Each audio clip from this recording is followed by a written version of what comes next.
Selamat malam Bapak Ibu, kembali kita bertemu di pemahaman Alkitab pada minggu ini. Dan kita hari ini akan membahas dari Matius 10 ayat yang ke-24 sampai 33. Untuk mempersiapkan diri kita bersatu di dalam doa. Allah Bapa yang baik, kembali kami datang kepada Tuhan dengan ungkapan syukur yang begitu besar atas pemeliharaan Tuhan dalam kehidupan kami.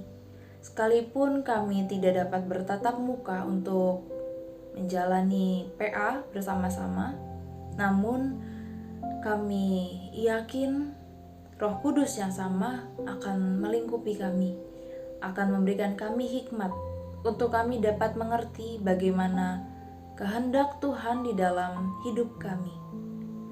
Dan kiranya juga Tuhan, Engkau yang memampukan kami untuk dapat mengerjakannya, ikut terlibat di dalam pekerjaan baik Tuhan di dunia ini. Biarlah Tuhan memampukan kami untuk terus belajar dan berbuat. Terima kasih Tuhan, hanya di dalam nama-Mu kami berdoa dan menyerahkan hati, pikiran kami. Amin. Bapak Ibu, seperti biasa saya berasumsi bahwa ketika Bapak Ibu membuka video ini, maka materi yang mau kita bahas sudah dibaca dari Matius 10 ayat 24 sampai 33. Jadi saya langsung masuk dalam pembahasan latar belakang. Bapak Ibu, perikop Injil yang kita baca pada hari ini adalah bagian dari perikop yang berbicara tentang penganiayaan yang akan dialami oleh para murid. Pada ayat-ayat sebelumnya, Tuhan Yesus dengan jelas menggambarkan bahwa pengutusan para murid ini akan berlangsung memang tidak indah terus atau tidak yang nyaman-nyaman terus, tetapi mereka digambarkan sebagai domba yang diutus ke tengah-tengah serigala. Nah, domba ini menggambarkan kelemahan dan keadaan terancam. Sementara serigala ini adalah gambaran dari ancaman itu sendiri.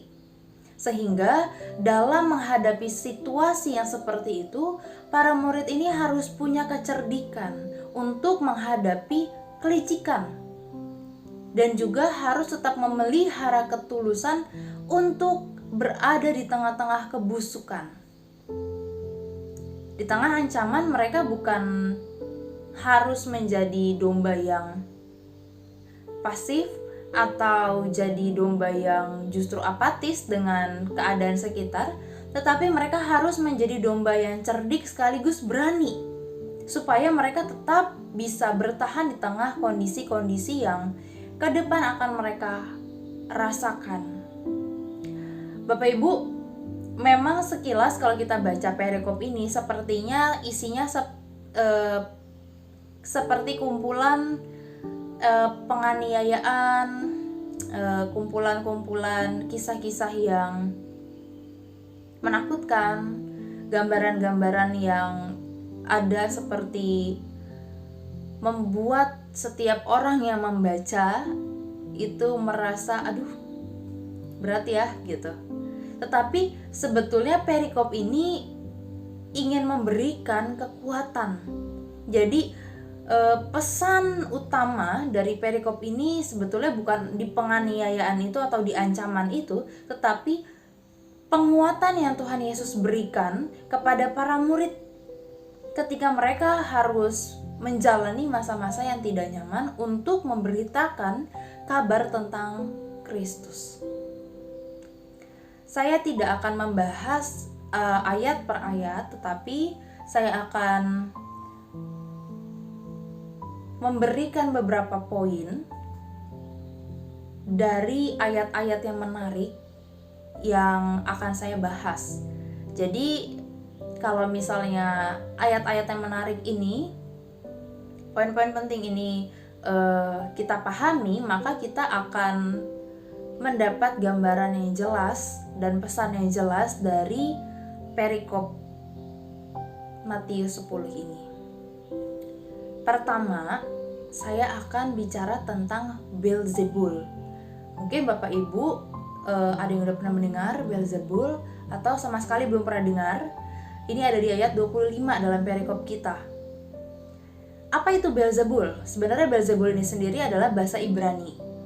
Bahasa Ibrani dari Baal atau Tuan artinya. Dan Zevuf yang artinya lalat. Tapi kalau dalam bahasa Indonesia, ya kita kenal biasanya sebagai iblis. Jadi Beelzebul itu iblis. Sederhananya seperti itu. Iblis yang memang mempunyai kekuatan yang gak main-main gitu. Tapi dia adalah gambaran dari sebuah kuasa besar yang mempengaruhi manusia untuk menyimpang dari Allah. Petrus itu pernah dihardik oleh Tuhan Yesus dengan mengatakan, "Nyahlah iblis," ketika ia sedang berbicara tentang jalan penderitaan Yesus. Tuhan Yesus melihat bahwa perkataan perkataan Petrus, walaupun terlihat penuh perhatian, tetapi sesungguhnya merupakan hasutan yang ingin mengalihkan Tuhan Yesus dari jalan penderitaannya. Tuhan Yesus melihat bahwa Beelzebul memang tidak berkuasa untuk mematikan tubuh secara fisik, tubuh para murid. Tetapi dia mampu membelokkan hati para murid dari kesetiaan untuk memberitakan Injil. Nah, ini yang bahaya. Dan Beelzebul itu ada di dalam berbagai keadaan. Mungkin wujudnya adalah ancaman-ancaman yang membuat mereka takut, yang akhirnya hati mereka gentar, yang akhirnya membuat mereka tidak lagi mau meneruskan perjalanan. Itu Beelzebul. Jadi ini lebih ke dalam. Ada ancaman, tapi ancaman yang bukan sifatnya fisik, tetapi sifatnya godaan. Kira-kira gambarannya seperti itu. Nah, yang kedua adalah tentang pembunuh tubuh. Nah, ini ada di ayat 28. Ini juga merupakan gambaran ancaman. Tapi kalau tadi Beelzebul itu ancaman dari dalam, kalau pembunuh tubuh ini lebih kepada ancaman yang sifatnya fisik, terlihat dan ada di luar. Ancamannya seperti kalau dalam konteks para murid, mereka dianiaya, mereka dikejar-kejar, mereka mau dibunuh. Nah, seperti itu ancaman-ancamannya. Jadi ada dua nih yang menjadi topik besar kita. Untuk memberitakan tentang Kristus, mereka menghadapi ancaman. Ancamannya bisa dari dalam dan bisa dari luar. Yang dari dalam, gambarannya adalah Beelzebul dalam ayat 25, dan dari luar ini pembunuh tubuh. Digambarkan sebagai pembunuh tubuh dalam ayat 28. Konsepnya seperti itu. Nah, kedua ancaman ini nyata dihadapi oleh para murid. Tapi Yesus tidak mengajak mereka untuk hanya terfokus pada ancaman-ancaman yang ada. Karena ketika mereka fokus pada ancaman-ancaman doang, maka mereka akan terjebak di dalam perasaan takut yang mungkin pada titik tertentu mereka udah gak bisa kontrol lagi. Dan akhirnya membawa mereka menyimpang dari panggilan iman mereka. Makanya perikop ini betul-betul isinya untuk menguatkan para murid ketika mereka harus berjalan ke depan. Bapak Ibu, di dalam pesan-pesan yang ada dalam perikop kita ini, saya menyimpulkan jadi 3 poin yang mau kita bahas pada malam ini. Tadi kita sudah bicara tentang ancamannya, lalu kita mau lihat selanjutnya adalah bagaimana Tuhan Yesus menguatkan para murid. Nah, ini juga menjadi pesan bagi kita. Apa sih yang sebenarnya saya hadapi? Dan apa peran Tuhan di dalam peristiwa-peristiwa yang saya hadapi? Karena ancaman-ancaman yang para murid hadapi itu luas sekali, dari dalam dan dari luar.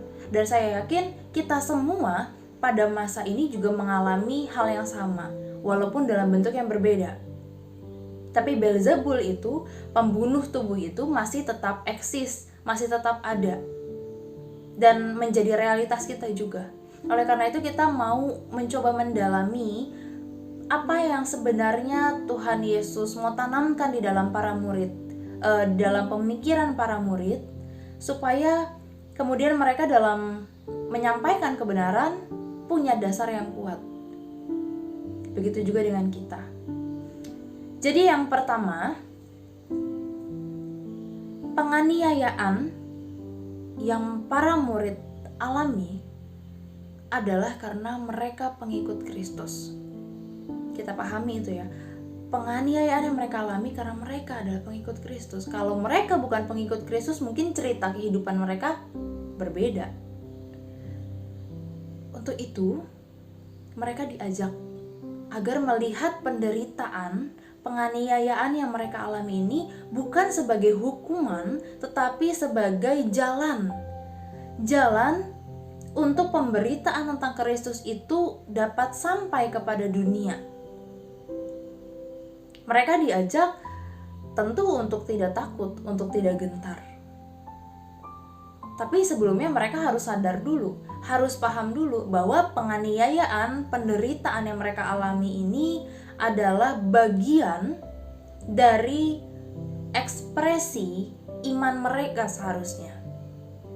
Jadi kalau ada ujian, ada ancaman, ada penganiayaan, ada penderitaan yang dihadapi kemudian itu membawa mereka menyimpang, berarti Beelzebul itu sukses. Untuk itu, mari kita lihat bahwa Tuhan Yesus betul-betul menekankan penderitaan ini harus dilihat dalam kacamata yang berbeda.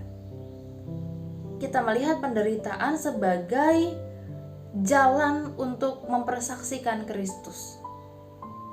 Ketika kita melihat ini sebagai jalan untuk mempersaksikan Kristus, maka Beelzebul atau pembunuh tubuh itu nggak ada bagiannya, nggak ada tempatnya. Karena apapun yang terjadi, maka kita akan terus berjalan. Karena kita tahu ini adalah ekspresi iman kita sebagai pengikut Kristus. Sampai di situ dulu. Lalu yang kedua, mereka ini diajar untuk memiliki ketakutan yang benar. Jadi bukan berarti tidak boleh sama sekali takut. Kalau dalam poin pertama kita lihat ada penganiayaan, lalu gak mungkin dong seseorang tidak takut. Ada ancaman, ada penganiayaan, pasti ada rasa takut itu. Tetapi poin selanjutnya adalah Yesus mengajar mereka untuk memiliki ketakutan yang benar, yang tepat. Dengan sederhana Yesus mengatakan, bagaimana kamu bisa takut pada kuasa yang terbatas, tetapi kepada Allah yang memiliki kuasa atas seluruh tubuh dan hidupmu kamu tidak takut. Nah, dengan cara ini Tuhan Yesus sedang mengajarkan para murid untuk mengarahkan rasa takutnya kepada Allah, bukan kepada kuasa-kuasa yang ada di sekitar mereka, kuasa-kuasa yang menggoda mereka. Bukan ke situ, tetapi mengarahkan rasa takutnya kepada Allah.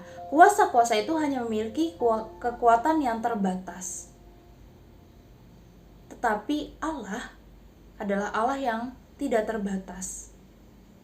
Ketika kita mengarahkan ketakutan kita kepada Allah, maka itu adalah tempat yang tepat.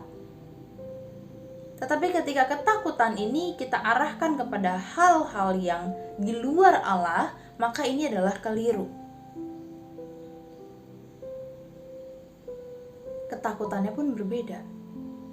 Ketakutan diancam dengan takut akan Allah itu juga berbeda. Ketakutan akan ancaman ya berarti kita merasa bahwa sudah tidak lagi mampu untuk melawan, sudah tidak lagi mampu punya kekuatan untuk keluar dari situ, sehingga kita betul-betul terkungkung dalam rasa takut.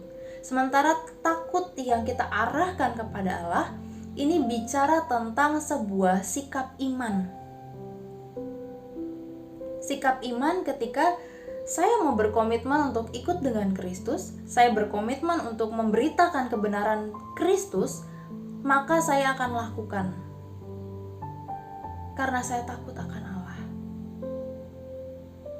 Ada ancaman, ada penganiayaan, dalam konteksnya para murid ya pada saat itu akan dihadapi oleh para murid. Nah, ini yang Tuhan Yesus harapkan. Ketakutan yang benar. Bukan ketakutan yang membuat kita justru jatuh. Selanjutnya, yang ketiga, di tengah-tengah rasa takut, sebetulnya ada hal yang mendalam yang Tuhan Yesus mau sampaikan. Sepertinya Tuhan Yesus mau bicara tentang pemeliharaan Allah. Jadi, di tengah-tengah rasa takut, mereka diajak untuk melihat pemeliharaan Allah di dalam kehidupan mereka. Ini digambarkan seperti kehidupannya burung pipit. Hidup burung pipit bukan berarti tanpa ancaman, tetapi apa yang penting adalah bahwa di tengah ancaman, Allah tetap memelihara. Burung pipit itu tetap memiliki pemeliharaan Allah. Kalau burung pipit aja dijaga, apalagi para murid. Ini yang mau disampaikan, ini yang menjadi pesan utama. Sepertinya Tuhan Yesus ingin mengajar para murid agar tidak hanya melihat ancaman sebagai realita bahwa ya pengikut Kristus harus dianiaya, pengikut Kristus ya memang harus menderita. Tidak hanya seperti itu, tetapi di dalam fenomena-fenomena, di dalam realita kehidupan kita melihat bahwa ada Allah yang setia memelihara kita. Allah adalah Allah yang besar, yang kuasanya tidak terbatas dan menaungi seluruh ciptaannya. Ketika kita berada di dalam sebuah keadaan yang tidak nyaman, maka tugas kita adalah menyadari bahwa dalam keadaan itu Allah tetap memelihara kita.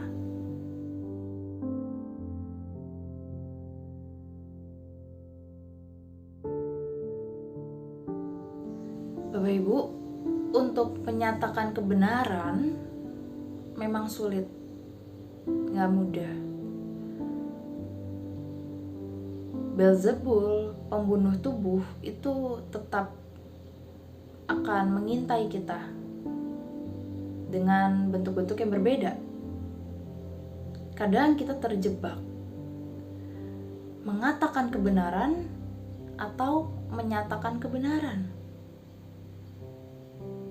Kalau boleh saya sederhanakan, mengatakan kebenaran ya ada yang gak benar, kemudian kita bilang oh itu gak benar, yang benar itu seperti ini, lalu kita angkat tangan. Kita nggak mau tahu lagi prosesnya selanjutnya seperti apa, berubah atau tidak. Tetapi menyatakan kebenaran, menurut perspektif saya, ini lebih kepada ia mengatakan apa yang benar, lalu tidak berhenti di situ. Kita juga mau terlibat untuk bersama-sama menjadi benar. Ini yang sulit, karena untuk cuma bicara doang apa yang benar, kita tinggal lihat Alkitab ya, lalu kita mengatakan oh yang benar itu seperti ini, tanpa kita mau bersusah-susah di dalamnya bersama-sama dengan orang lain untuk menjadi benar. Jadi titik yang susah untuk menyatakan kebenaran itu adalah ketika kita mau merendahkan diri kita, merendahkan hati kita untuk bersama-sama menolong yang lain mengerti apa yang benar. Ketika kita mau membuka diri kita juga untuk menderita, karena mungkin orang yang salah atau kelompok-kelompok yang salah tidak tahu dirinya salah. Karena setiap orang mungkin punya kacamata benarnya sendiri-sendiri. Benar menurut A bukan berarti benar menurut B. Tapi kan kita punya standar kebenaran nih, kebenarannya Kristus. Sehingga mungkin ada banyak realita ketika kita menjumpai kebenaran-kebenaran lain yang tidak sama dengan kebenaran Kristus, tetapi mungkin itu dijunjung tinggi. Mungkin kebenaran-kebenaran yang bukan dari Kristus itu yang dianggap justru benar. Bagaimana kita masuk di dalam situasi yang seperti itu? Nah, ini tuh adalah tantangan. Ini adalah penderitaannya. Ketika kita masuk lalu ditolak. Ketika kita mau menyatakan kebenaran lalu kita justru dianiaya. Ketika kita mau menyatakan kebenaran, justru kita harus mendapatkan perlakuan yang tidak enak. Disinilah penderitaannya dimulai. Tetapi apakah dengan itu semua kita mundur? Apakah dengan itu semua kita berhenti? Kan tidak. Karena justru itulah ladang kita. Ketika kita menjumpai apa yang tidak benar, maka masuklah di situ. Dan berusahalah menjadi benar. Karena mungkin ketika kita tahu apa yang benar, kita akan jatuh pada perasaan yang lupa. Atau bukan perasaan ya, pikiran yang lupa bahwa kita juga manusia yang terbatas dan tidak lepas dari ketidakbenaran. Tapi karena pada satu aspek kita tahu oh ini benar, maka kita merasa kita lebih tinggi dan orang lain lebih rendah. Ini fenomena yang mungkin terjadi atau mungkin menjadi realitas. Oleh karena itu, bisa menempatkan diri untuk menyatakan kebenaran ini juga menjadi penting. Bisa mengontrol emosi dalam menyatakan kebenaran ini juga menjadi penting. Jadi banyak hal-hal yang harus kita pelajari untuk kita bisa menyatakan kebenaran dengan efektif. Bayangkan ketika ada anak TK, dia ngambil pulpen temennya, nggak pakai pulpen ya, anak TK pakai pensil, dia ngambil pensil temennya, lalu tidak mau dikembalikan. Ini kan perbuatan yang salah. Orang tuanya tahu. Orang tuanya ngomong ke anak TK ini, jangan melakukan seperti itu perbuatan yang keji. Dengan nada tinggi, dengan marah-marah. Apa anak TK itu bisa berubah untuk tidak lagi mengambil pensil temannya? Saya rasa tidak. Saya ragu untuk mengatakan iya, karena mungkin anak TK ini bukan tidak mau berubah, tetapi mereka tidak tahu bahwa itu salah. Ketika seseorang mengatakan kebenaran, belum tentu orang yang berhadapan dengan kita ini mengerti bahasa kita. Belum tentu. Anak TK itu bukan berarti dia bebal, tetapi dia tidak mengerti bahasa orang tuanya. Apalagi dengan nada yang tinggi, dia merasa tertekan mungkin. Dia merasa terintimidasi sehingga tidak lagi fokus pada apa yang mau disampaikan, tetapi fokusnya ada pada, oh orang tuaku seperti ini. Akhirnya anak ini mungkin menjauh. Akhirnya mungkin anak ini merasa takut dengan orang tuanya dan tidak nyaman. Ada tembok yang terbangun. Hanya karena apa? Karena tidak dimengerti bahasanya. Sehingga kita perlu tahu ketika kita menyampaikan kebenaran, saya harus menggunakan bahasa apa untuk menyampaikan kebenaran dalam konteks A, dalam konteks B, dalam konteks C. Gak bisa disamaratakan. Ini yang dinamakan penderitaan. Karena kita memang harus belajar. Kita memang harus menghadapi hal-hal yang di luar kita, di luar zona nyaman kita. Ini yang disebut penderitaan, lagi-lagi saya tekankan. Jadi ketika kita tidak mau belajar untuk mengerti bagaimana konteks lingkungan kita, situasi lingkungan kita, kondisi lingkungan kita dengan berbagai subjek di dalamnya, maka kebenaran itu sulit untuk ditanamkan. Kita mengerti dulu apa yang ada di sekitar kita. Seperti Tuhan Yesus mau mengerti konteksnya para murid. Dia bicara dengan bahasa yang para murid mengerti. Sehingga ketika para murid menyampaikan tentang kebenaran-kebenaran Kristus, mereka betul-betul yakin dengan kebenaran itu. Mereka paham dengan kebenaran itu. Karena mereka ditanamkan sesuai dengan kapasitasnya mereka. Mengatakan kebenaran memang dilematis. Di satu sisi kita harus tegas, tidak ada kompromi dengan itu, saya setuju. Tetapi di sisi lain, kita perlu melihat situasi. Kita perlu melihat dengan siapa kita berhadapan. Bukan untuk kompromi dengan kebenaran, tetapi untuk mencari cara yang tepat untuk menyampaikan kebenaran itu sehingga kebenaran itu bisa diterima. Kan poinnya di situ. Kebenaran ini bisa diterima. Ketika kebenaran itu tidak bisa diterima, lalu apa yang mau kita harapkan? Lalu perubahan apa yang mau kita harapkan? Sulit. Marilah kita belajar untuk mau belajar. Marilah kita belajar untuk mau merendahkan hati kita, untuk terlibat, untuk menjadi sama-sama benar bersama dengan yang lain.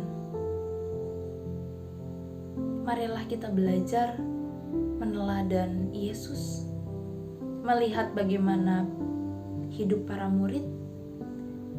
Marilah kita belajar untuk melihat penderitaan ini sebagai jalan untuk kita bisa menyampaikan kebenaran Kristus. Marilah kita belajar untuk menempatkan diri. Banyak hal yang perlu kita pelajari.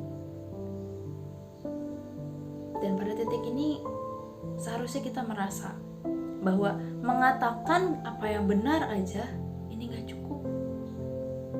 Tetapi kita harus menyatakan apa yang benar. Dan itu meliputi seluruh aspek di dalam diri kita. Itu memakan energi, ya. Itu memakan emosi, ya. Tetapi teruslah berjalan. Teruslah melihat bahwa tujuan kita kepada Allah. Teruslah semangat menyampaikan kebenaran Kristus kepada keluarga, kepada komunitas-komunitas kita, kepada gereja, kepada masyarakat. Dan jangan lupa, menanamkan kebenaran itu juga di dalam diri kita. Hidupilah kebenaran itu setiap saat di dalam diri kita. Kiranya Tuhan memampukan kita semua untuk belajar. Amin. Bapak Ibu, mari kita tutup di dalam doa. Kita berdoa. Tuhan, kembali kami datang kepadamu.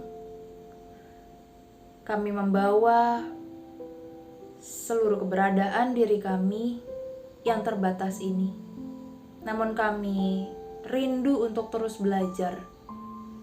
Kami rindu untuk dapat terus menyatakan kebenaran Tuhan di dalam hari-hari kami bersama dengan orang lain. Tuhan, kami menyerahkan diri kami untuk Tuhan pakai. Kiranya Roh Kudus memampukan kami untuk mengendalikan diri kami, untuk mengarahkan diri kami hanya kepada Tuhan dalam setiap hal yang kami katakan dan kami lakukan. Tuhan, inilah doa dan penyerahan diri kami yang kami naikkan di dalam nama Tuhan Yesus Kristus, Juru Selamat kami yang hidup. Amin. Bapak Ibu, terima kasih sudah setia untuk mengikuti pemahaman Alkitab. Terima kasih sudah bersedia untuk belajar bersama. Kita bertemu lagi minggu depan. Dan jika ada pertanyaan, bisa langsung WhatsApp ke saya dan kita akan berdiskusi melalui personal WhatsApp. Selamat malam, selamat istirahat, terus semangat, terus sehat. Tuhan Yesus memberkati.